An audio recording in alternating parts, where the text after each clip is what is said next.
अस्सलामुअलैकुम नाज़रीन और हज़रात, मैं उम्मीद करती हूँ कि आप लोग खैरियत से होंगे, अल्लाह की इबादत कर रहे होंगे। मेरा नाम है मुंतशा खान और आप देख रहे हैं आओ जुड़े दिन से। हर बार की तरह एक बार फिर आपके लिए बहुत बेहतरीन सा बयान लेकर आई हूँ। इस बयान को पूरा ज़रूर सुनिएगा, क्योंकि इस बयान को सुनने के बाद हमें ये पता चल जाएगा कि हमारे अंदर क्या वो निशानियाँ हैं जो गुनाह करने के बाद दिखती हैं। तो 5 ऐसी निशानियां जो गुनाह करने के बाद दिखती हैं। जब इंसान गुनाह करता है तो उस गुनाह का असर उसकी पूरी जिंदगी पर पड़ता है और उस गुनाह के बाद उसकी जिंदगी में कई बदलाव आते हैं जो धीरे धीरे उसे खुद भी महसूस होने लगते हैं। लेकिन कभी कभी वह इन बदलावों को ठीक से समझ नहीं पाता।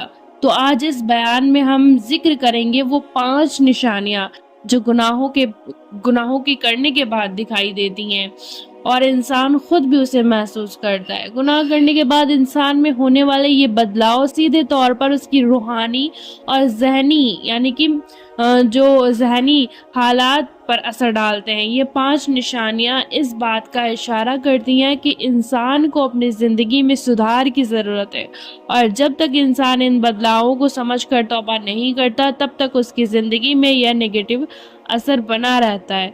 तो आइए जानते हैं वो 5 निशानियां जो गुनाह करने के बाद दिखती हैं, जो इंसान की ज़िंदगी को बहुत नुकसान पहुंचाती हैं और जो बताती हैं कि गुनाह छोड़ो, इंशाअल्लाह सब कुछ ठीक हो जाएगा।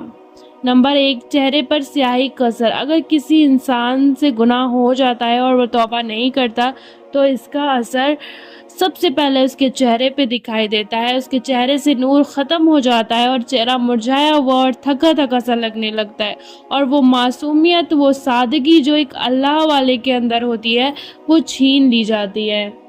नंबर 2, दिल में अंधेरा छा जाता है। किसी से गुनाह हो गया और इसके बाद उसने तौबा नहीं की तो गुनाह का असर दिल पर भी पड़ता है, और जब दिल पर असर आता है तो उसके दिल में घबराहट और अंधेरा फैल जाता है। बुज़दिली उसके दिल में अपना घर बना लेती है। नतीजा क्या होता है, वो अपने फ्यूचर को लेकर बहुत फिक्रमंद रहता है और सोचता रहता है क्या होगा क्या होगा। ऐसे शख्स का दिल हमेशा टेंशन और फिक्र से घिरा होता है। नंबर 3, जिस्मानी कमजोरी। एक वक्त था कि सिर्फ खजूर सहाबा रजी अल्लाह तआला अन्हु की खुराक थी, लेकिन मैदान जंग में वो बहादुरी और ताकत का जबरदस्त मुजाहरा करते थे। लेकिन ये गुनाह ऐसी खतरनाक चीज़ है कि इससे इंसान की जिस्मानी ताकत में भी कमी आ जाती है। बहुत सारी कड़ी मेहनत के बावजूद उसका बदन कमज़ोर रहता है और वह अपने काम में चुस्ती महसूस नहीं करता। इस जिस्मानी कमजोरी के साथ साथ उसका मन भी नेकी और अच्छे कामों की तरफ नहीं बढ़ता। नंबर 4, रिस्क में कमी। इंसान दिन रात जिसके लिए दौड़ता भागता है वो है रोजी और रिस्क की तलाश, और दुआ करता है कि इसमें बरकत हो। लेकिन गुनाह का असर रिस्क पर ऐसा पड़ता है कि इसमें बरकत खत्म हो जाती है।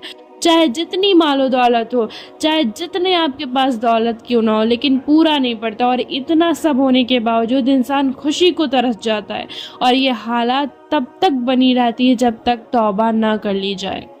नंबर 5, लोगों का गुनहगार से नफरत होना। गुनाह करने से एक और नुकसान ये होता है कि लोग उस इंसान से दूर भागते हैं।